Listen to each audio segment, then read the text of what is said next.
Hi everybody, my name's Susan Hoyle. I'm the project manager of the Somerset Suicide Bereavement Support Service, and Claire and I are going to have a conversation this morning just so as we can try and help the police officers that are attending the scene of a suspected suicide to try and help explain why an early response or an early offer into our service can be really critical sometimes.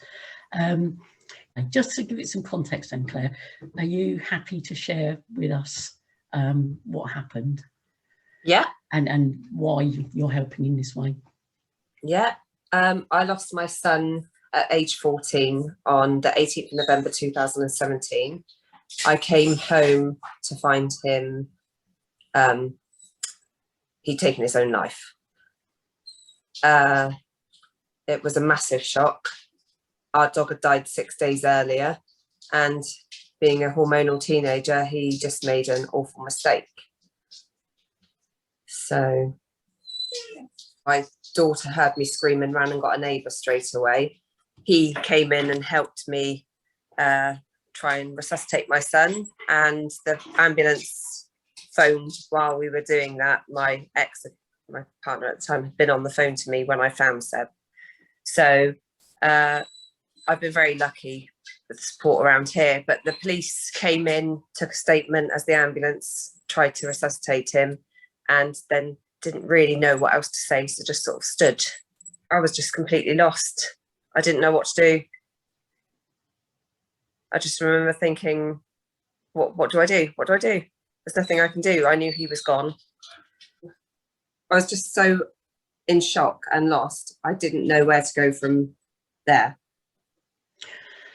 So what was actually going on in the background? I'm not sure we've spoken about this. I don't think you were fully aware of some of the things that were going on, but your ex-partner, he'd actually picked up a very old bereavement leaflet from the hospital, hadn't he? Yeah, the doctors at the hospital gave him the bereavement leaflet. He tried phoning around because I said to him, I don't know how I'm supposed to tell the girls. What do you tell a 5 and a 6-year-old where their brother has gone?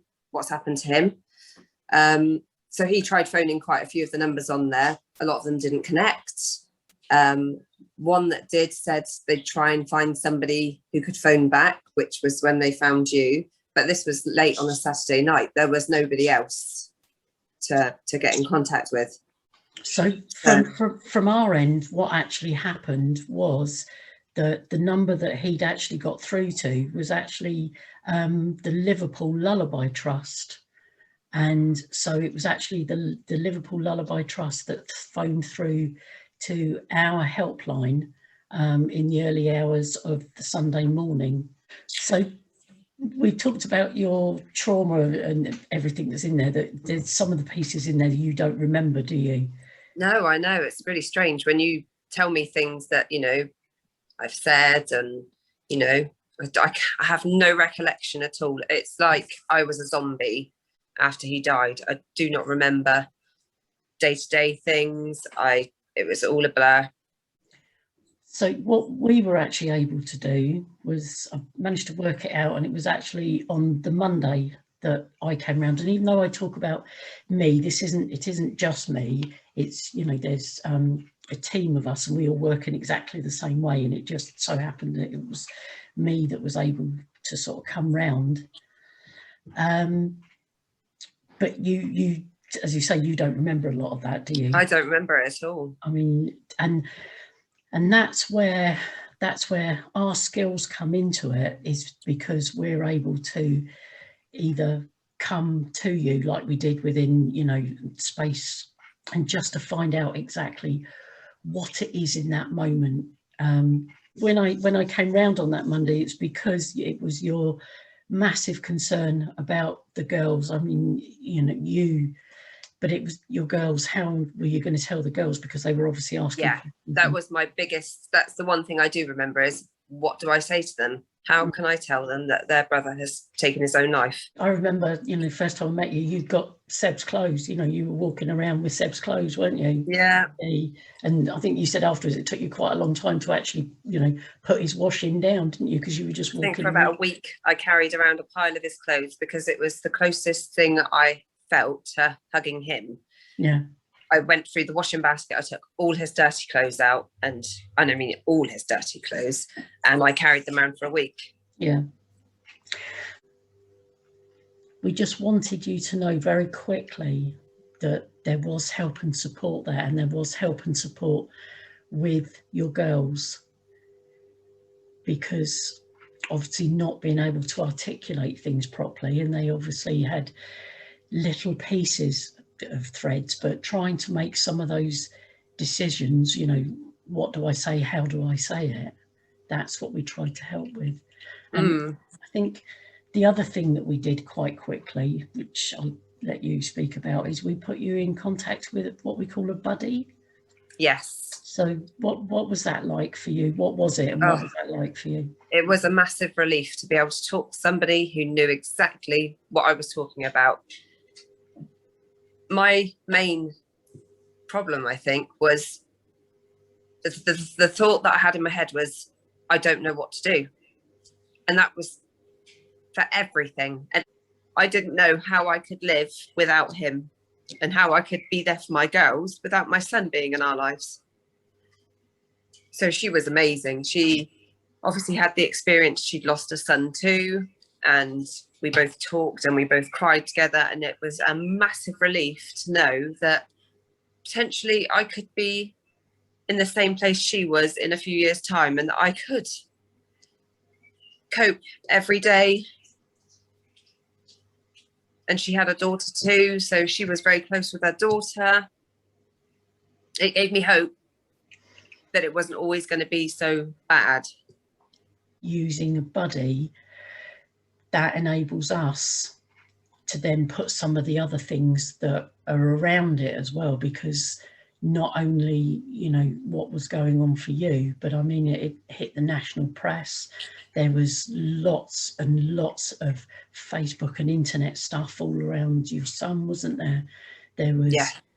I mean, community, but family. So there's lots of other things that are going on, not just about the loss. So that's why we can use various parts of the project of what we do to try and support the whole family, but also the community and the media and everything. The reason that we're here today is to try and get the officers that go along to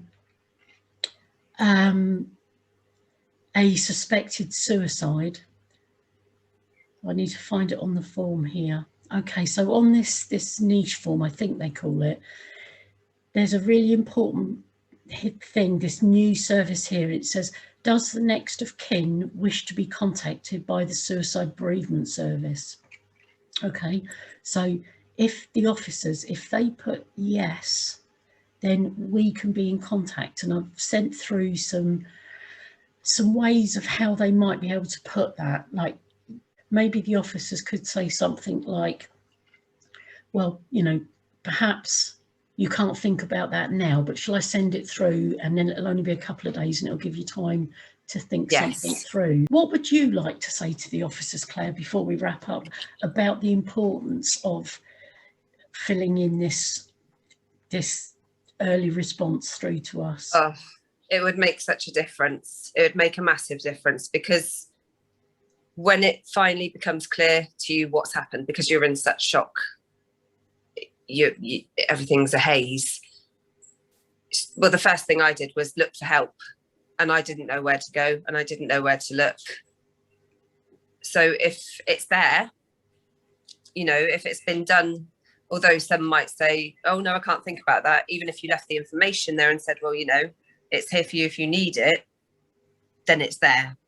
But to not have anything, like we didn't have anything really, and we luckily phoned around and found you eventually. So yeah, to have something, even if you decide you don't want to use it, you've got something.